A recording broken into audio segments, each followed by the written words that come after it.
Komunitas tuh nggak jadi baik karena apa? Yang bisa lari, lari terus. Yang nggak bisa lari, memilih untuk diam di tempat. Berharap digotong sama yang bisa lari. Ya, ya.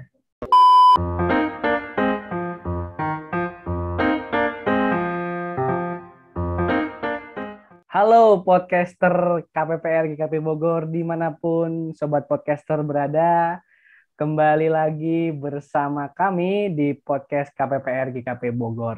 Setelah sekian lama podcast nggak muncul dan saat ini kami kembali hadir untuk menemani hari-hari teman-teman menjalani kehidupan yang teman-teman boleh jalani. Ya, hari ini saya nggak sendiri tentu teman-teman. Bersama saya ditemani oleh Aldi. Iya. Halo Aldi. Halo Gifan, apa kabar Gif? Sehat Baik Aldi. ya? Aldi gimana kabarnya? Sehat juga Gifan. Boleh ya, gue juga nyapa teman-teman Oh, podcaster ya Gif ya. sangat boleh Aldi. Yuk. Halo podcaster, dimanapun kalian berada, gue harap kalian sehat-sehat ya.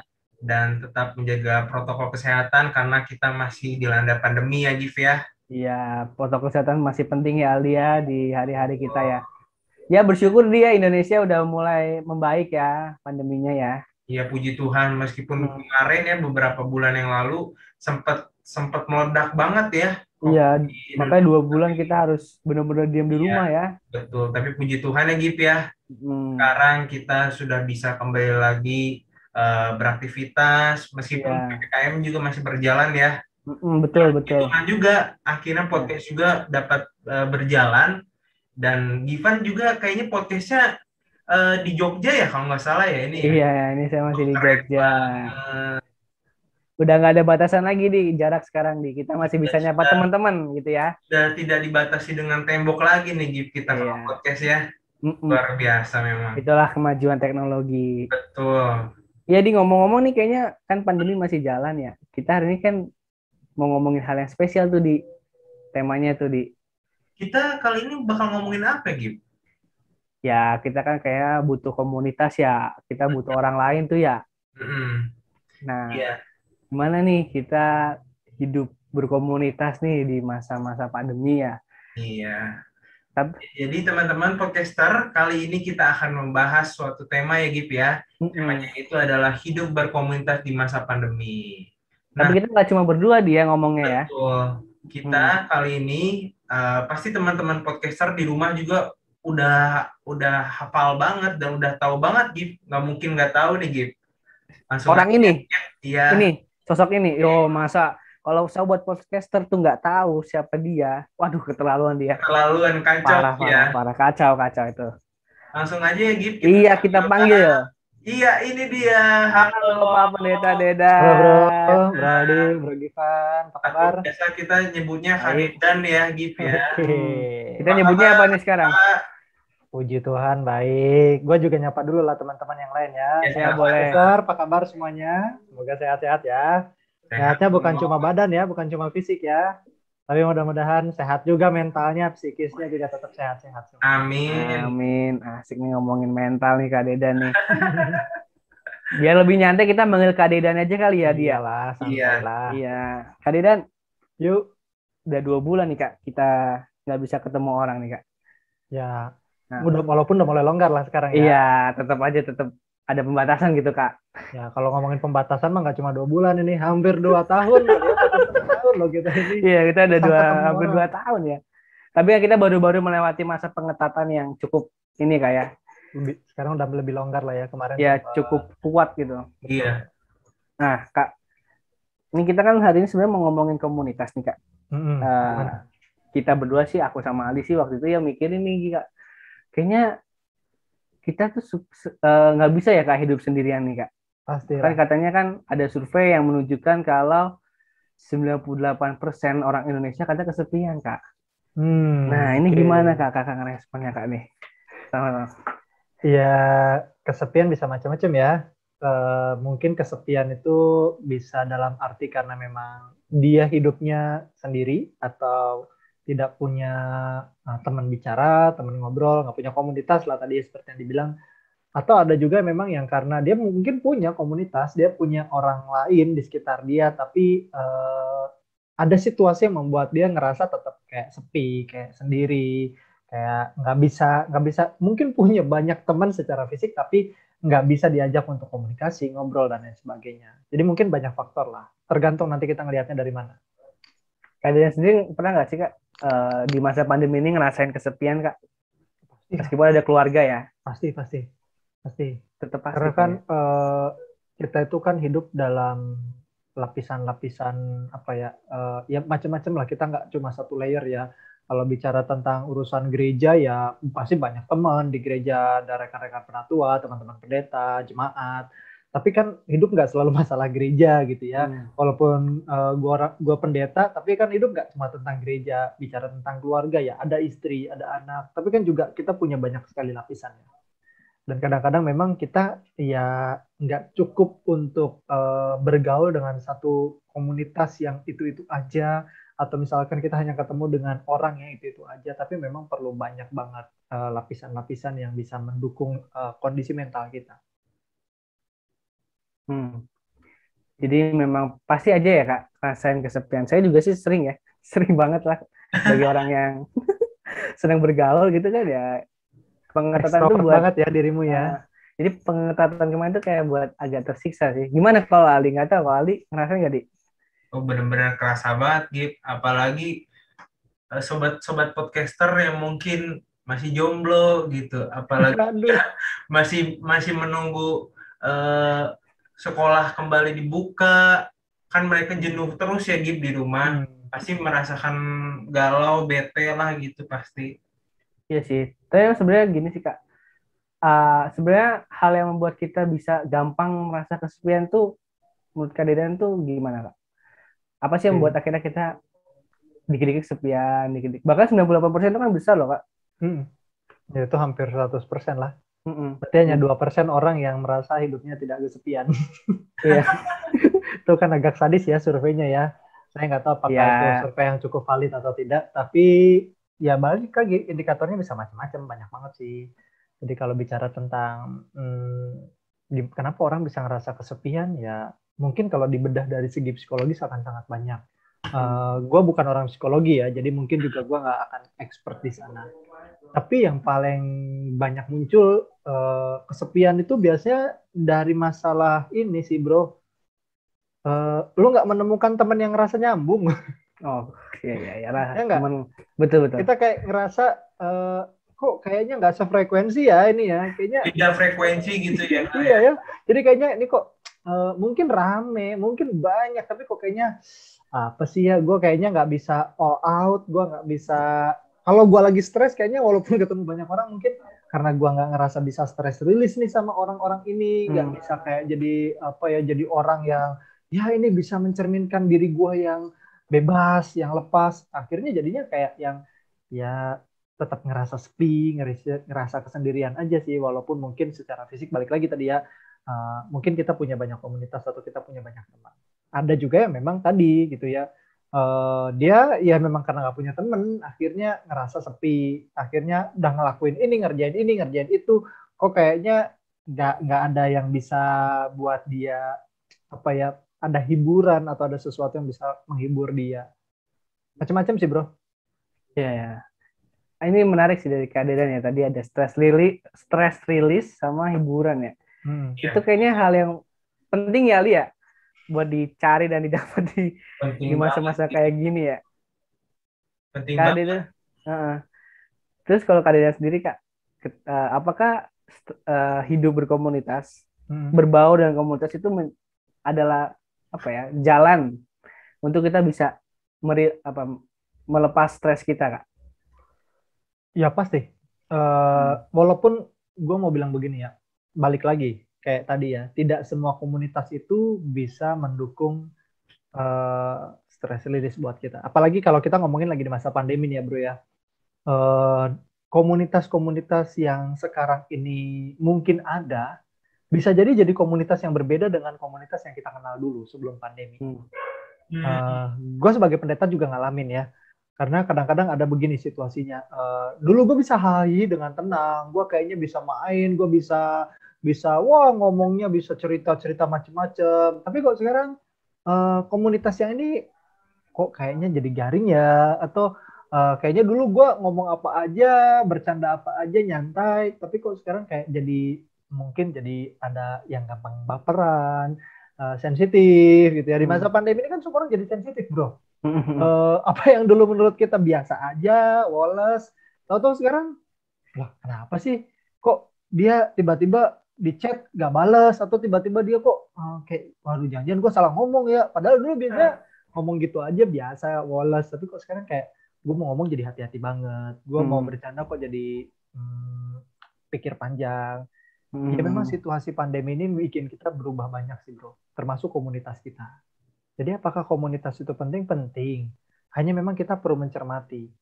Ada perubahan karakter atau ada perubahan ada perubahan gaya dalam hidup berkomunitas. Dan memang nih sekarang berarti poin pentingnya adalah gimana nih kita sama-sama ngebangun komunitas yang sehat. Komunitas yang ya kalau mau dibilang seperti dulu sebelum pandemi ya minimal komunitas yang di komunitas itu adalah komunitas yang suportif. Karena kan ada komunitas tapi nggak suportif. Ya bukannya bisa happy, bukannya bisa stress release, yang ada gue nyemplung ke sana malah tambah stres kan gitu ya. Tapi itu loh, Gip, yang dikatakan Kak Dedan tadi itu, gue juga merasakan kayak mungkin lebih kepada jarang komunikasi juga ya, Kak ya. Bisa jadi. Jadi biasanya kita bertatap muka secara langsung, berinteraksinya secara langsung, dan karena pandemi ini kita benar-benar ngerasa terbatas banget untuk ketemu sama orang, jadi kita komunikasi sama orang juga jadi canggung gitu ya, apalagi lewat WA juga kan rata-rata nih biasanya ya, Gip. Kalau misalkan cowok ngechat cewek kan, ini cowok ngapain nih, mau deketin gua kali ya? Padahal sebenarnya kan hanya sebatas ingin menanyakan kabar atau apa. Iya sih, sangat ini ya, Kak. Sangat berdampak banget ya pandemi dengan kehidupan komunitas kita. Dan poin yang bisa diambil, sensitivitasnya itu ya, Kak, sekarang yang tinggi banget. Tensian ya orang-orang sekarang tuh. Iya. Disenggol dikit marah gitu kan. Iya. Aduh. Tapi memang berarti ada poin, bro. Apapun komunitasnya lah ya. Kalau kalau nggak salah ya, tadi sempat dengar tema kita kan topik kita ngomongin tentang hidup berkomunitas di situasi pandemi ini ya. Iya. Menurut gue berarti sekarang ada satu poin yang penting, yaitu bagaimana kita belajar lagi komunikasi di masa pandemi. Karena ternyata kan gaya komunikasi kita menjadi sangat beda. Dan kita perlu adaptasi nih. Suka tidak suka, ya kan selalu bilang ya, kita harus berdampingan katanya dengan situasi pandemi ini. Kita harus bersiap dengan new normal dulu. Tuh udah berapa bulan lalu kita udah dibilang mau new normal. Tapi poinnya kan ya balik lagi nih. Ya gimana cara kita terus belajar, beradaptasi. Jangan sampai nanti ya tadi betul, karena kita nggak pernah ketemu tatap muka secara langsung, komunikasi kita jadi jelek. Kalau komunikasinya jelek, gampang banget kita baperan, sensitif. Lalu kemudian kalau udah sensitif, komunitas itu nggak jadi komunitas yang suportif. Ya, ini jadi poin menarik juga sih, Kak, buat saya ya. Ketika tadi Kak Dedan bilang bahwa di masa pandemi atau enggak, komunitas itu suportif ya. Dan ya bentuk suportifnya sekarang yang dicari perubahannya gitu, kayak bukan prinsip suportif yang berubah. Karena gini sih, Kak, hal-hal yang kutemukan ya di hari-hari belakangan, atau mungkin hal yang kusadari ini adalah di media sosial kita ini banyak banget, Kak, status-status atau video-video yang dia sedang mengangkat semangat orang karena terlalu insecure misalnya, Kak. Ini kan juga masalah kayak di pandemi ini, selain kesepian, lama-kelamaan insecure atau overthinking nih, Kak. Bahkan kemarin tanggal 10 September kita ngerayain gua takut salah. Tapi prinsipnya tentang bunuh diri ya. 10 September itu hari pencegahan bunuh diri kalau nggak salah. Dan banyak banget tuh medsos yang menceritakan kondisi-kondisi di pandemi ini kayak buah si malakama nih. Orang bisa jadi dia survive, atau kalau dia nggak survive, dia pilihannya menderita karena sakit fisik karena COVID, atau dia menderita karena itu tadi penyakit mental. yang apa tadi insecure, overthinking, bahkan katanya udah mengalami kejenuhan sampai depresi, dan akhirnya kan banyak juga kasus-kasus bunuh diri ya. Dan itu kemarin jadi salah satu ya dalam tanda kutip ironi di tengah pandemi.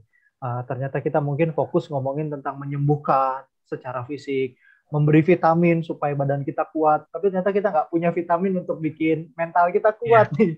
Insecure segala macam itu jadi momok buat kondisi kita sekarang di masa pandemi. Biasanya Gip yang insecure sama overthinking gitu di jam-jam malam Gip, jam 9 atas tuh.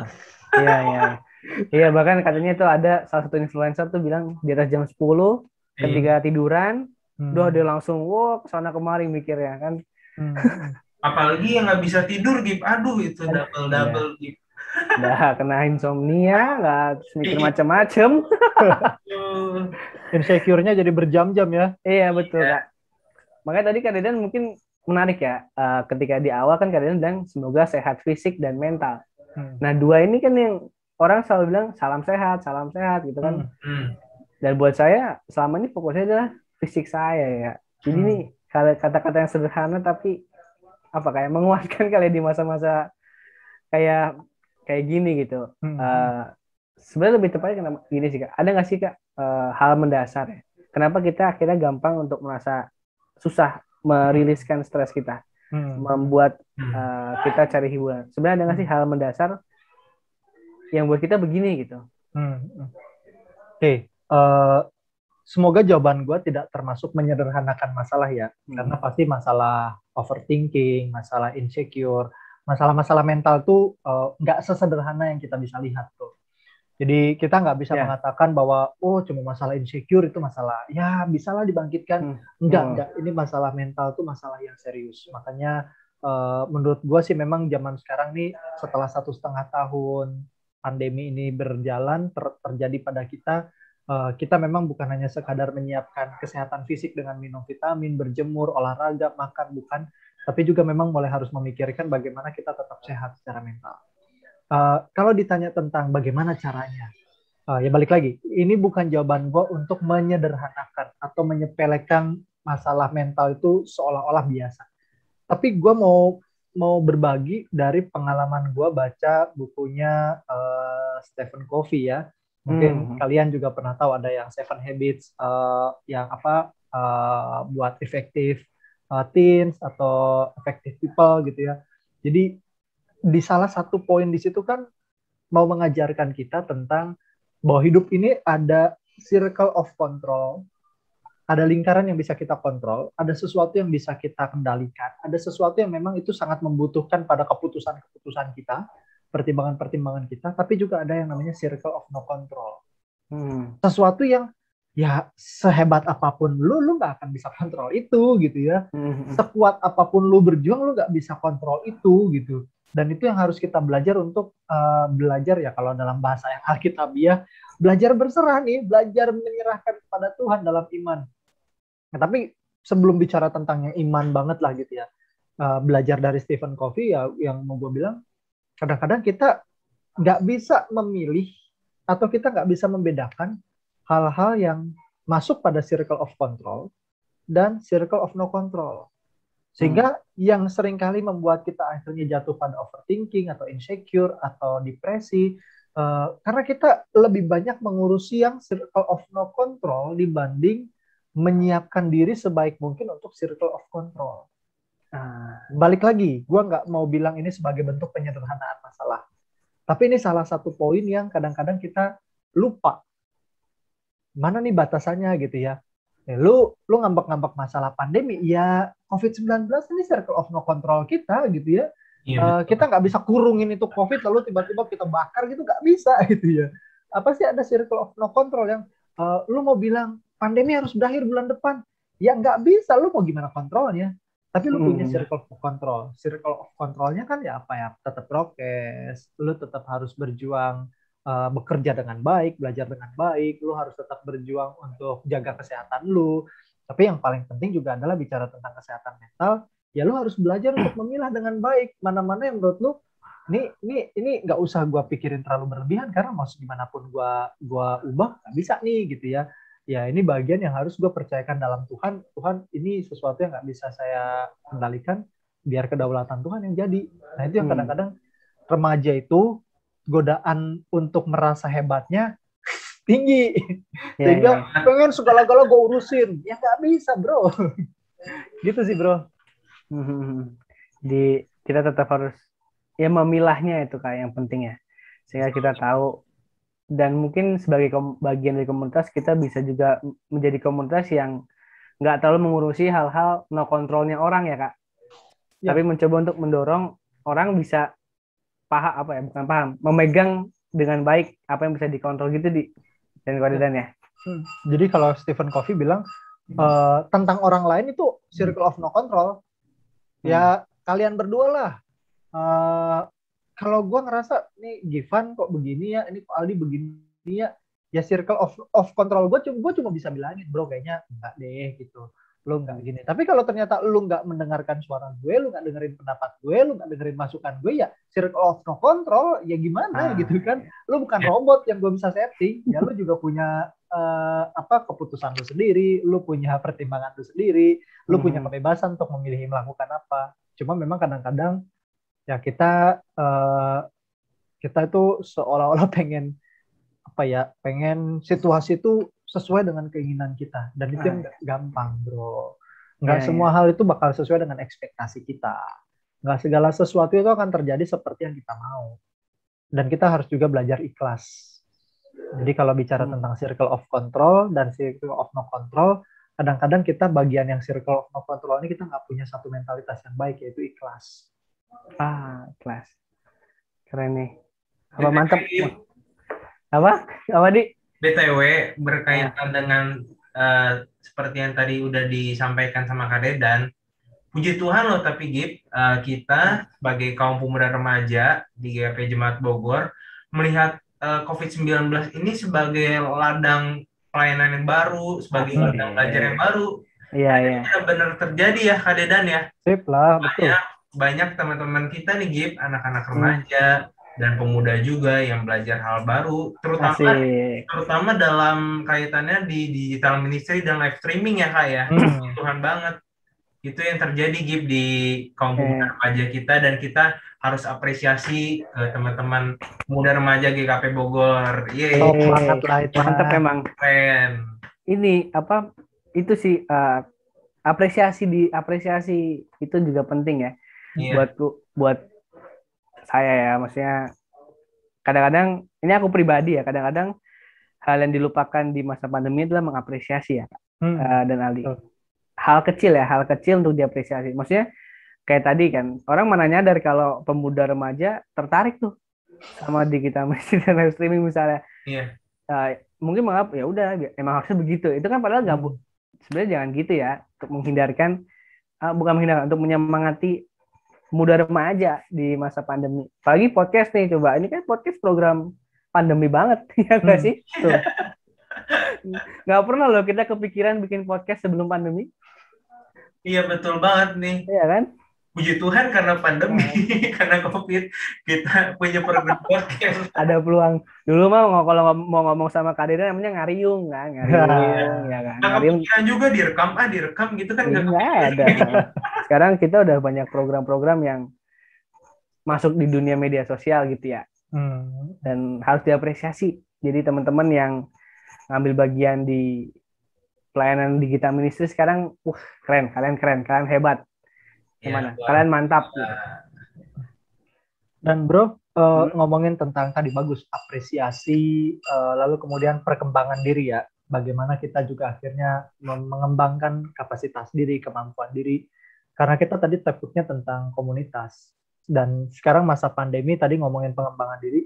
Sebenarnya ada hal penting juga nih ngomongin komunitas. Yaitu komunitas yang sama-sama berpikir maju ke depan. Pandemi ini kan sekarang seperti memaksa kita lari ya. Iya. Yang tadinya kita jalan santai, ada sih perubahan, tapi kan jalan santai.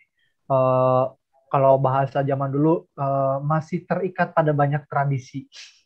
Mainstream banget nih kita gitu ya. Gitu lagi. Ada sih perubahan tapi jalan santai. Tapi tiba-tiba kan di kondisi seperti sekarang kita tuh seperti yang dipecut dan woi lari woi gitu ya, tiba-tiba berubah Larinya Yang juga lari maraton ini. Ini lari maraton. Yang tadi kata kalian, oh dulu nggak pernah kepikir ada yang namanya podcast, dulu nggak ada yang kepikir namanya pelayanan digital. Mungkin ada gereja-gereja yang sudah bikin itu, dan kita dulu menganggapnya mustahil. Aduh itu. Tapi tiba-tiba sekarang jebret dipaksa untuk yang lo kalau nggak mau begitu, lo ketinggalan men gitu ya. Nah bicara tentang komunitas bro, ini juga penting nih. Pentingnya apa? Ada banyak situasi yang membuat tadi kita bilang masalah insecure, masalah stres, kemudian kita jadi orang-orang yang overthinking dan lain sebagainya. Ini juga penting dari komunitas. Komunitasnya kenapa? Karena kita sadar nih, gak semua orang itu bisa lari. Gak semua orang bisa lari. Ada orang yang mungkin dia terbatas untuk bisa lari. Lalu kemudian kita harus juga mengimbangi mereka nih. Kadang-kadang masalahnya di kita itu kan begitu kita dipecut lari, kita kuat sehingga kita larinya kencang, jebret. Begitu kita udah lari, baru kita ngeh nih, aduh ada teman kita, gak bisa lari, gimana nih caranya gitu ya. Nah, dia mungkin jalan juga, aduh rasanya mungkin perlu pertolongan banget. Sementara di tengah situasi kayak gini, orang tuh ya mau nggak mau gitu. Balik lagi, pandemi ini seperti memaksa kita. Kalau lu nggak lari, lu bakal tergilas. Nah, gue pikir sih kalau kita ngomongin komunitas di masa pandemi, ada dua sisi. Kalau kita nyadar bahwa kita adalah orang yang bisa lari, tetaplah jadi anggota komunitas yang mengingat teman kita yang hanya bisa jalan. Jangan jadi orang yang pelit gitu ya. Jangan jadi orang yang bahasanya solider lah. Kita harus jadi komunitas yang solider. Ini dari sudut pandang kalau kita menjadi orang yang sadar bahwa gue bisa lari, gue bisa mengikuti gue bisa melakukan adaptasi dengan cepat. Tapi juga buat kita yang ngerasa gue nggak bisa lari, gue nggak bisa adaptasi dengan cepat, itu nggak boleh jadi alasan buat lu untuk berhenti belajar. Itu nggak boleh jadi alasan lu untuk ngandelin orang. Betul sih, lu bakal insecure kalau lu nggak jalan gitu. Kalau lu nggak tetap berjuang untuk jalan dan lari, sebisa lu akan semakin insecure gitu. Jadi kalau lu ngerasa gue kayaknya nggak punya kemampuan untuk lari kayak teman-teman yang lain, itu nggak boleh jadi alasan untuk lu tetap diam di tempat. Kalau lu bisanya jalan dengan kecepatan tertentu, tetap jalan. Keep walking, tetap jalan, tetap jalan. Gue yakin kalau lu punya komunitas yang positif, komunitas lu akan support lu. Bukan untuk tiba-tiba mapah lu, tapi untuk bantuin jalan di sebelah lu. Nah, itu yang kadang-kadang mentalitas di 2 poin ini kita lupa nih. Komunitas tuh nggak jadi baik karena apa? Yang bisa lari terus. Yang nggak bisa lari memilih untuk diam di tempat, berharap digotong sama yang bisa lari. Padahal lu masih punya kemampuan untuk jalan gitu ya. Lu masih punya kemampuan untuk latihan jalan, untuk mulai lari kecil-kecil. Tapi kadang-kadang yang akhirnya buat komunitas juga jadi jelek adalah karena lu sebenarnya masih punya potensi, lu masih punya tenaga, tapi lu memutuskan untuk udahlah gue diem di tempat aja. Kalau syukur ada yang mau gendong gue, kalau enggak ya udah. Nah, itu ngehambat komunitas. Karena baik yang bisa lari dan ninggalin maupun yang nggak bisa lari tapi kemudian diam di tempat, itu akan membuat teman-teman yang lain jengah. Dan itu malah bukannya membuat kita happy, tapi malah jadi tambah bikin kita overthinking, tambah bikin mental kita juga nggak sehat. Malah nggak suportif kan komunitasnya. Jadi suportifnya itu harus dikritisi ya kayak, dalam arti jangan terlalu menolong, nolong boleh, tapi juga dilihat apa yang kita nolongnya gimana ya kayak. Maksudnya mungkin tanggapanku adalah begitu. Tapi buat orang yang juga pernah ditolong, jangan sampai kita jadi mental-mental yang ngulur tangan ini terus nih nada tangan terus berharap orang membantu kita gitu ya. Jadi gotong royongnya itu dua arah yang saling membantu gitu kayak. Istilahnya kayak kabinet banget ya, gotong royong cuy. Aduh, jangan dibahas itu dong. Tapi benar, poin penting lah gotong royong lah. Kita harus jadi komunitas yang gotong royong. Dan menurut gua apresiasi lagi nih, kan bahasanya Aldi apresiasi ya. Apresiasi menurut gue teman-teman di GKP Bogor nih semangat gotong royongnya tinggi. gue bisa bilang begitu, ya gue ngebuktiin lah betapa ketika ada masalah gitu ya, semua itu mau ambil bagian dalam proses saling memelihara, saling menjaga. Walaupun mungkin kita terbatas, nggak seperti orang-orang yang bisa nolong apa-apa-apa, tapi semangat gotong royong itu penting sih, bro. Dan itu gue lihat GKP Bogor acung jempol. Asik, tepuk tangan bagi GKP Bogor. Semangat lah. Hebat. Semua ambil bagian. Iya, ya. Mau di level usia manapun semua gotong royong Kak ya. Itu keren sih, hebat. Saya juga pernah ngerasain Kak. Jadi keren emang. Nggak cuma doa maksudnya, jadi ada fisik yang lain yang diberikan. Oke Kak, kita udah ngomongin gotong royong, udah ngomongin apresiasi. Sebenarnya tadi supaya kita nggak sensitif Kak. Kakak tadi kan ngomong kita sekarang ini terlalu sensitif, baperan gitu ya. Nggak tahu Ali juga sensitif nggak orangnya ini sekarang? Agak sih pas awal-awal pandemi. Agak sensitif ya. Karena memang terbiasa kan, gue juga kan ekstrovert ya Gip ya. Biasa bertatap muka, berinteraksi langsung. Datang COVID, jebret, aduh kaget banget nih di rumah kayak patung aja gitu, nggak ngapa-ngapain, bete banget gitu kan. Bener-bener, aduh kacau deh. Memang sempet sih sensitivitas dan tensinya tinggi pas awal-awal pandemi, tapi puji Tuhan sekarang sih udah enggak. Nah, ini udah enggaknya ini Kak nih. Ini menarik nih. Gimana kita yang mungkin kayak Aldi ya, dulu sensitif atau mungkin sekarang misalkan saya sadar bahwa saya sekarang agak sensitif. Dalam arti bukan marah ya, tapi jadi tadi bisa overthinking gampang lah. Sekarang overthinking apalagi ya sentil aja media sosial, misalkan algoritmanya apa ya. Kayak kemarin misalkan di awal Juli COVID-nya naik, itu kan bikin orang sensitif Kak. Dari yang sensitif menuju seperti Aldi yang sekarang. Asik. Aku pakai contoh Aldi ya. Ya udah nggak terlalu sensitif deh, meskipun pasti Aldi masih agak, kita semua masih agak sensitif. Nah, apa sih yang perlu kita perhatikan gitu Pak? Oke, yang poin tadi kan udah ya, masalah circle of control dan circle of no control.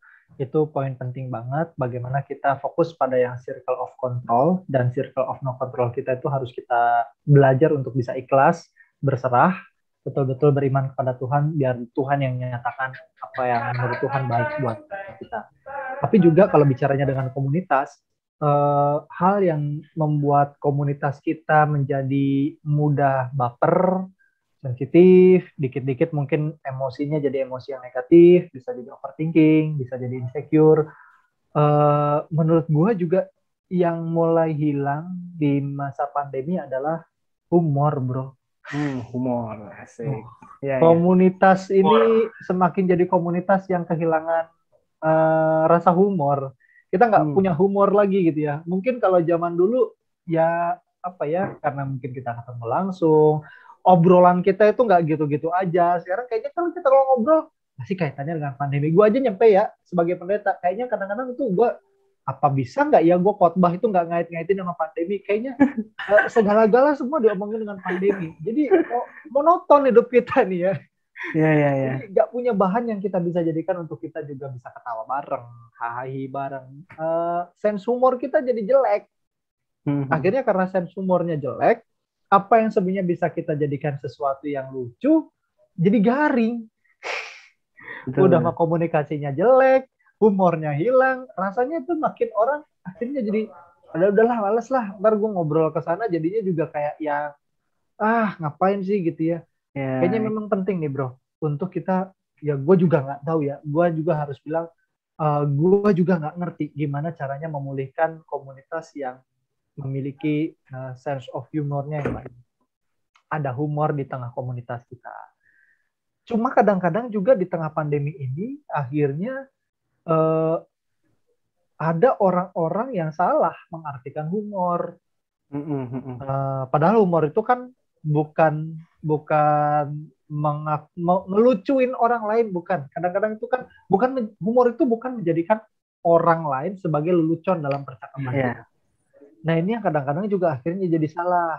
Pengennya ngelucu, tapi ngejadiin orang lain, masalah orang lain, penderitaan orang lain sebagai lelucon. Yang itu akhirnya bikin situasinya tambah insecure. Jadi memang menurut gue salah satu yang juga penting di tengah komunitas kita, gimana caranya kita mengembalikan sense of humor tadi, gimana caranya kita bisa mentertawakan kehidupan. Jadi bukan mentertawakan orang lain, tapi mentertawakan kehidupan atau tertawa bersama dengan orang lain tentang kehidupan. Makanya mungkin sekarang kalau kalian ngelihat di medsos kan ada masalah dikit gitu ya, apa yang jadi tren sekarang? Jogetin aja cuy gitu kan. Itu kan sebenarnya mau bilang bahwa udah lu terlalu stres, jangan segala-gala dibikin, yang bisa lu ketawain, termasuk masa lalu bikin aja ketawa.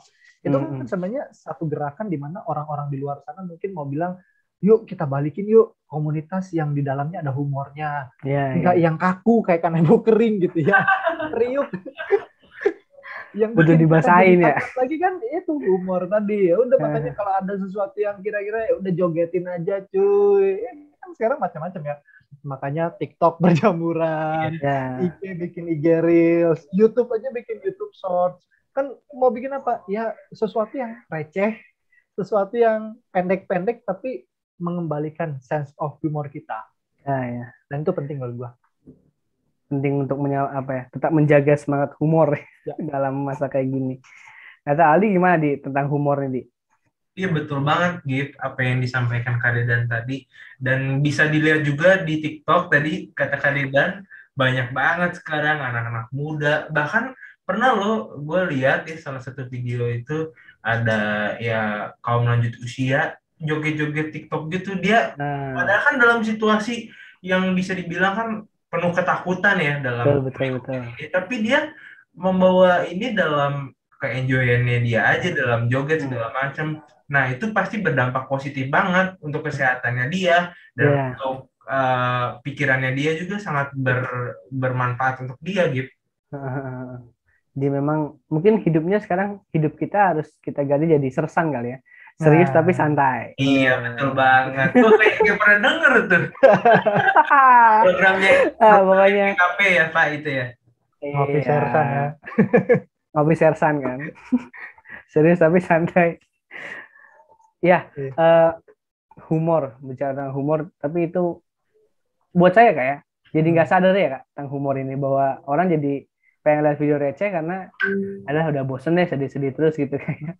Yang serius-serius kayaknya udah berat ya. Iya, makanya kita juga harus banyak-banyak, bukan ya, jangan terlalu banyak ketawa ya, terlalu banyak ketawa juga nggak baik, ketawa sewajarnya dan secukupnya. Seimbang lah. Iya gitu. Nah ini kalau gini Kak, ini coba balik ke gereja ya, misalnya kayak Aldi gitu kan juga KPPR pengurus gitu misalnya. Pengurus kan juga sebenarnya mengurusi komunitas, ya anggaplah gereja juga komunitas. Bagaimana Kak sebetulnya kita sebagai gereja bisa peka terhadap mereka yang teman-teman podcaster mungkin juga ada yang saat ini juga sedang kesepian, tapi kita juga nggak bisa ngapa-ngapain gini Kak. Nah ini mungkin bisa jadi diskusi tersendiri buat pengurus komunitas KPPR. Apa sih Kak sebenarnya bisa kita lakukan di masa-masa yang sudah membaik ini Kak? Ini pasti rumit ya. Gua nggak bisa bilang tips yang simple atau 1-2 harus dilakukan, enggak. Karena gini, bicara tentang kesehatan mental tuh kan dua pihak ya. Gua nggak tahu, jangan-jangan di antara kalian nih, antara lu Gif atau Aldi, sebenarnya juga sedang mengalami mungkin masalah secara mental, secara psikis, punya beban. Ya, gue mau nolong kayak apa kalau misalkan lu juga nggak punya keterbukaan. Tapi juga bicara tentang keterbukaan, lu nggak mungkin bisa terbuka sama gue kalau lu nggak punya trust. Ya kan? Lu nggak percaya sama gue, ya gimana gitu. Atau lu ngerasa ragu sama gue, ya lu nggak akan bisa terbuka. Dan lu nggak akan bisa menyampaikan pergumulan lu nggak bisa ngerasa gue jadi bisa teman sharing buat lu. Ya sebenarnya balik lagi sih, PR besar kita sebagai gereja adalah menjadikan komunitas gereja itu komunitas yang ya kalau di medsos kita tuh ada tanda centangnya gitu ya, trusted, terpercaya gitu ya. Mengembalikan komunitas kita menjadi komunitas yang terpercaya, yang bisa dipercaya, komunitas yang bisa orang tuh yuk kita sharing, yuk kita sama-sama saling menguatkan. Dan itu modalnya yang besar banget sih, kita nggak gampang buat itu. Nah sekarang udah mulai longgar. Sebenarnya terkait dengan longgar dan tidak, ya balik lagi yuk. Ini mah nggak bisa dikerjain 1-2 orang bro. Gue mungkin mencoba untuk membuka diri, yuk siapa yang mau sharing, yuk ngobrol-ngobrol bebas, kontak gue aja, feel free aja untuk kontak gue. Selagi gue ada nggak lagi sedang dalam acara, gue pasti tangkepin. Tapi kan balik lagi ya, kalau lu jarang-jarang ngobrol sama gue ya pasti ngerasanya aduh canggung amat ya, gue tiba-tiba ngontak pendeta gitu ya. Ya juga pasti kalian juga kan gitu ya. Gue tiba-tiba mau curhat, misalkan Aldi sama Givan kalau udah lama nggak kontak-kontakan, nggak pernah ngobrol dalam satu ketemuan apa, rasanya gue tiba-tiba ngechat Aldi atau ngechat Givan, mungkin disangka kenapa bro mau minjem duit lu gitu ya. Jadi duit gitu ya. Nah makanya bolak-balik gue mau bilang, termasuk promosi lah ya ini ya.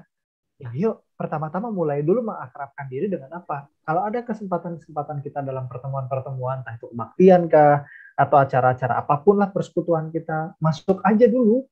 Biar kita jadi kenal gitu ya. Oh gayanya si Aldi gini, oh gayanya Givan begini, oh kalau ngobrol sama ini kayaknya asik juga nih gitu ya. Gue nggak akan bisa tahu lu seberapa asik kalau gue nggak sering ketemu sama lu kan gitu kan.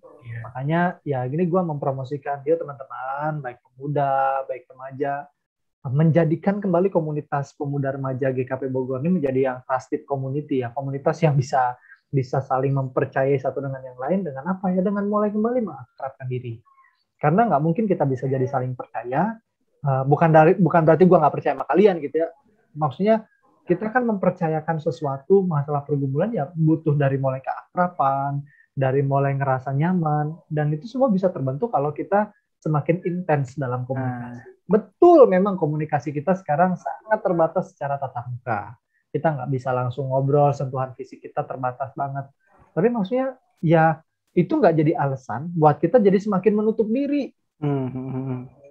Udah tahu ini terbatas banget, nah pergunakanlah kesempatan-kesempatan yang ada untuk yuk kita sama-sama manfaatkan waktu-waktu itu untuk ngobrol. Termasuk gini, ini juga jadi catatan buat kita ya. Kita sekarang terbatas nih. Kalau kebaktian virtual, atau ada kegiatan-kegiatan juga virtual. Virtual ini kan misalkan kalau kebaktian 6:30, misalnya 6:30 malam, ya kita bisa manfaatkan kok sebenarnya 15 menit kah atau setengah jam sebelumnya untuk kita hai aja dulu gitu ya. Nggak apa-apa gitu untuk yuk nyapa-nyapa dulu. Karena kan kita sekarang trennya ya, gue perhatiin ya, dulu waktu pertama-tama ada istilahnya kita nge-zoom, rajin banget setengah jam sebelumnya kita udah join, ngobrol, rame. Sekarang kebaktian 6:30, 6:26 kita baru join gitu. Akhirnya kita nggak punya kesempatan untuk ngobrol, untuk nanya kabar, atau untuk sekedar lu gimana sih, gini. Nah, padahal itu momen-momen yang berharga banget. Jadi bukan hanya buat pengurus, tapi buat kita semua. Karena beban ini atau tanggung jawab ini bukan hanya di pengurus. Pengurus mau kerja keras, promosiin A, B, C, D, dan lain sebagainya, tapi kalau kita nggak punya nggak punya juga keterlibatan di sana, ya berat sih. Mungkin bukan mustahil, tapi berat banget. Ya, gimana tadi? Kan pengurus tadi.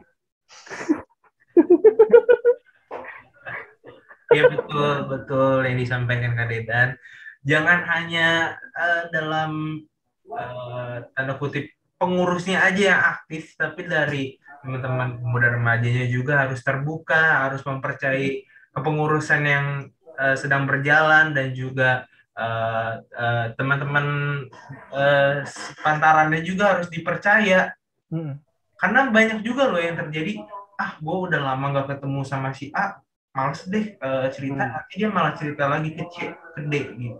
Jadi bener banget sih, banyak ketakutan yang terjadi, padahal ketakutan itu belum tentu terjadi, dan itu yang gue rasain beberapa yang lalu, dan sekarang enggak terjadi apa-apa kok.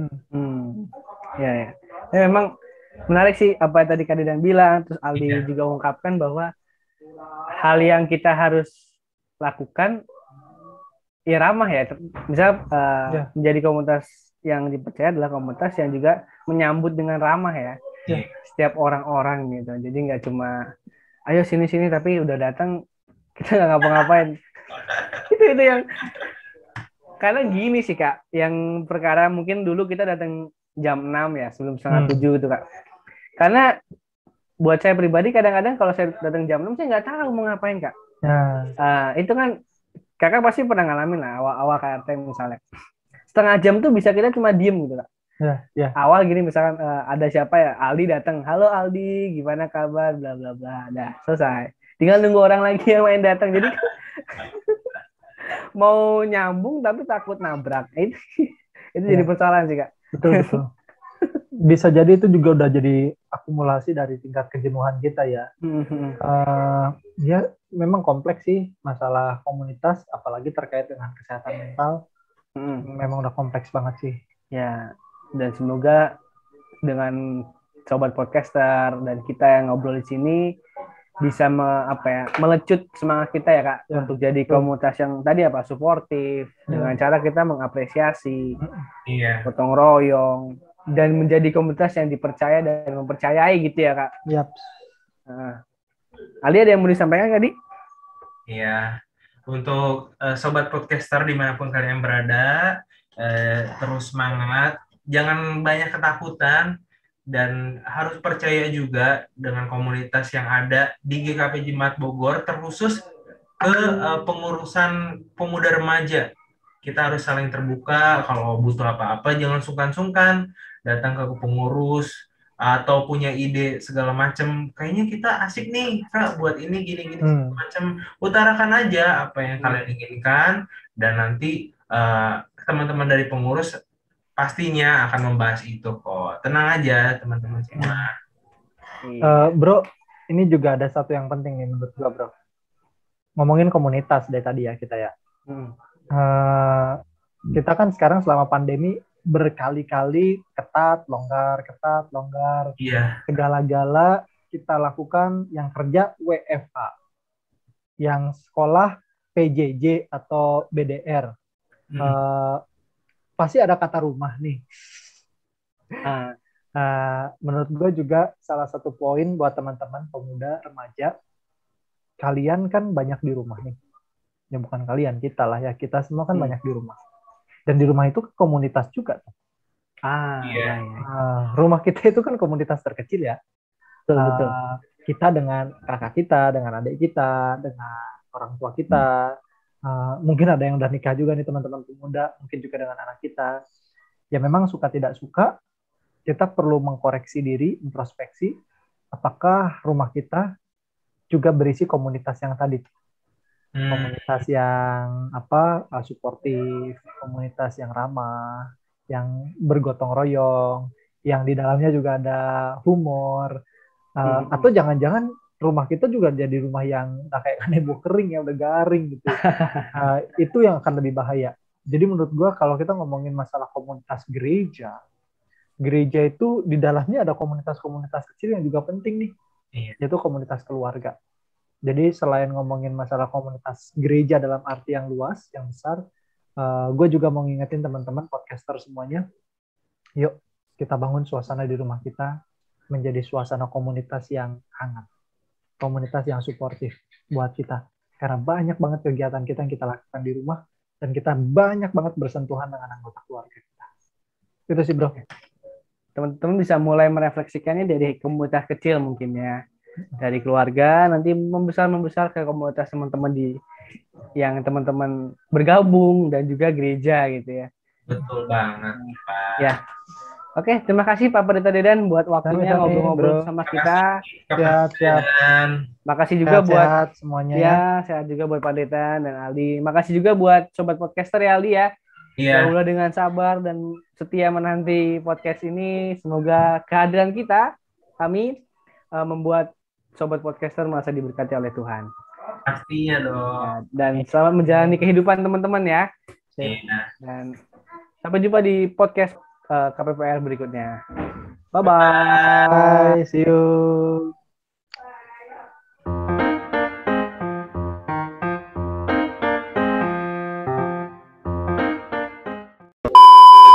Dan kita banyak banget bersentuhan dengan anggota keluarga kita. Itu sih bro. Mantap. Ya setuju banget sama Kak Dedan. Betul banget itu Kak.